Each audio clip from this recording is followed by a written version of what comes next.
Hi, RichiBoy.com, and today I'm going to present you my 5 photography tips or advice for June 2019. Let's start.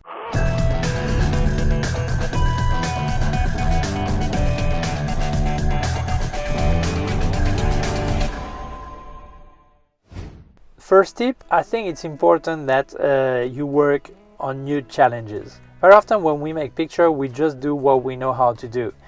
Because it's easier, it's safer, we know the results, so we try to use our gear, always the same gear.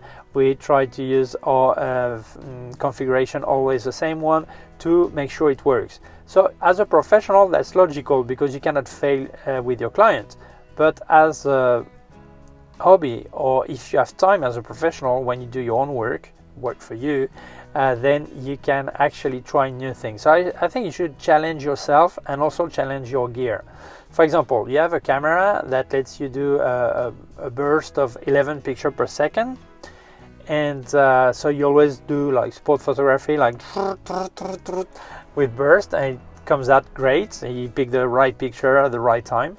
But tomorrow your camera fails and you get a different camera, or your old camera, second body, whatever, and it does only 3 or 5 images per second. Well, you should be prepared to use that gear. Learn how to click at the right moment, all this. So if anything would fail, you would be prepared. Or for example, you always do your portrait with a telelens, and tomorrow your lens fails, and you were doing portrait at a wedding and you actually cannot repeat this picture. It's complicated for you to do it another day. So you should be prepared to use another gear, another lens. How can I do a portrait with a 35mm lens instead of the 85, or something like this? So if you challenge yourself to practice with a new technique, new gear, different situation, then when a new situation appears, you will be a lot better prepared.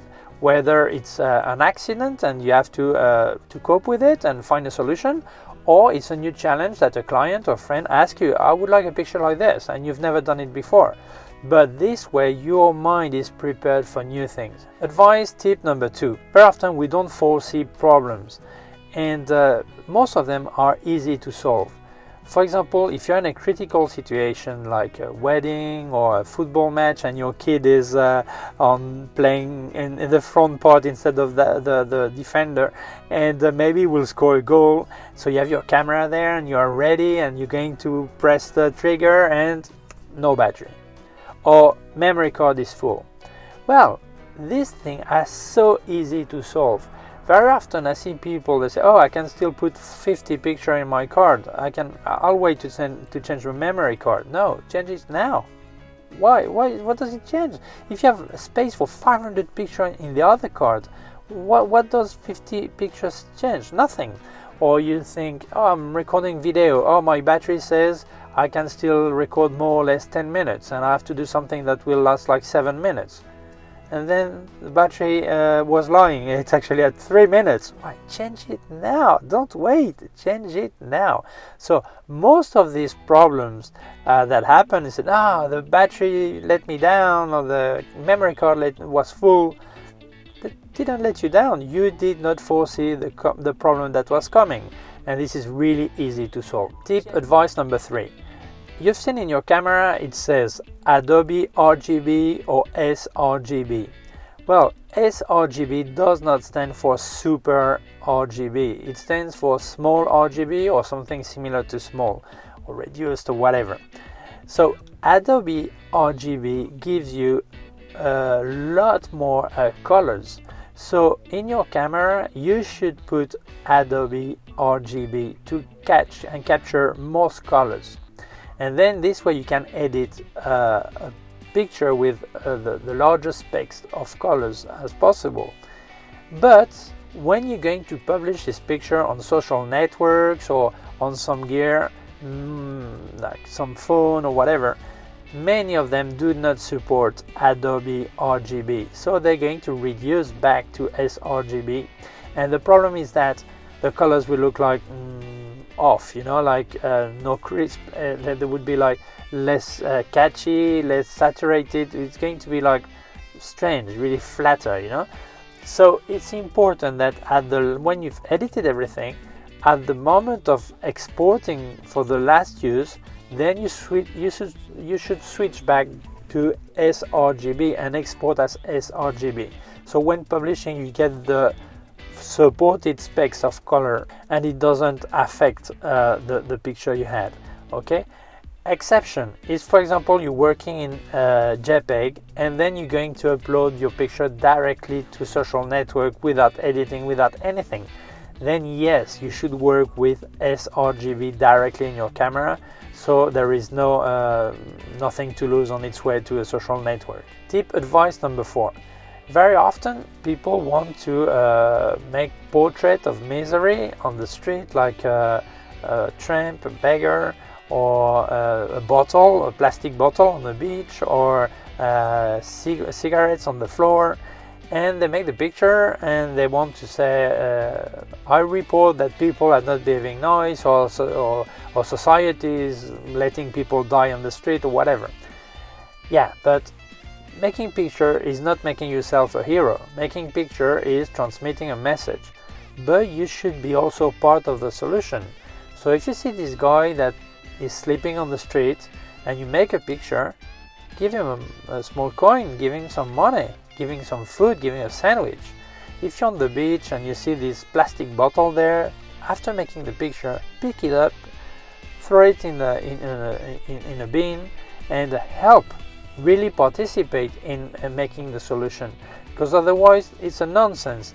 You report something and you do not help to fix it. Obviously, if you're a war photographer, I understand you don't get a gun and get part of the problem and start shooting at anyone, because you're just there to capture the information. But this is another story. Advice tip number 5.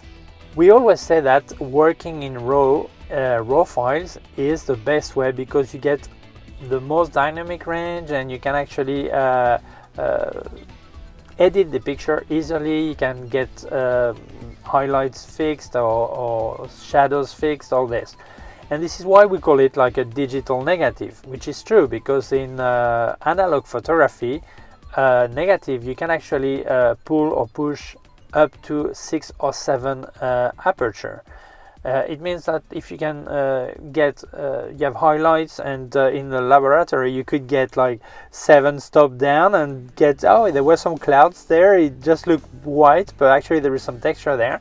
The problem was more in the shadows, that if it was all black, it was hard to get back. Just the other way of the digital system. But this is true, that this is really similar. But in JPEG, that's not the same way. JPEG is more like a slide photography, where you have something like 1.5 2-stop way to work with, and if it's burnt, there's a hole there. There's no way to get anything back on a slide, and the same thing on the JPEG. So it means that when you work with slides, you have to work really, really well to have the right exposure, so it's perfect.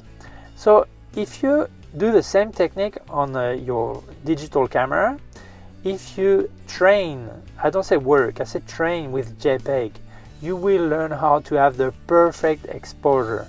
So you will concentrate on what is the most important part of my picture, what part cannot be burnt, what part I must protect, the highlight must be perfect. So if you work in JPEG, you will learn how to expose perfectly.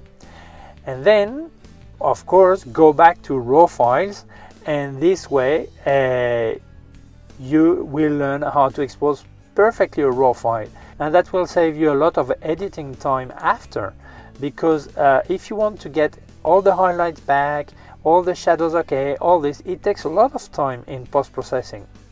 But if you've exposed perfectly the raw file, there is just some fine-tuning to do, and not much more.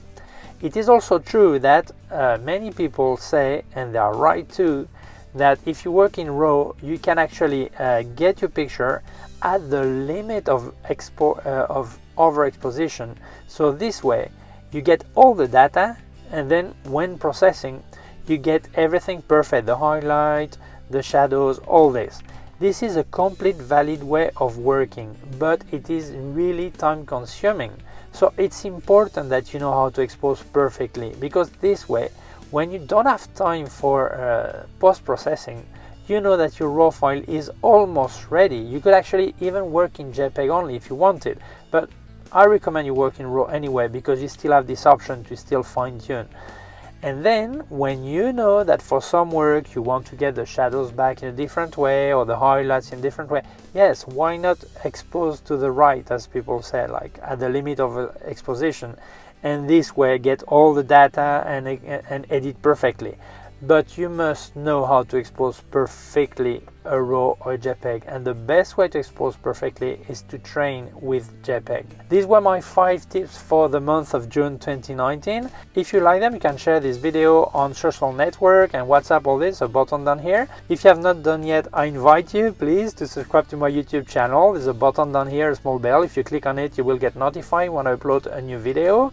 My website, ericgibault.com. If you have any question, you can put a comment below, send me an email to info@ericgibault.com. Below in description, I put links of my gear on Amazon and also links of other part of my YouTube channel. Thank you very much. Bye.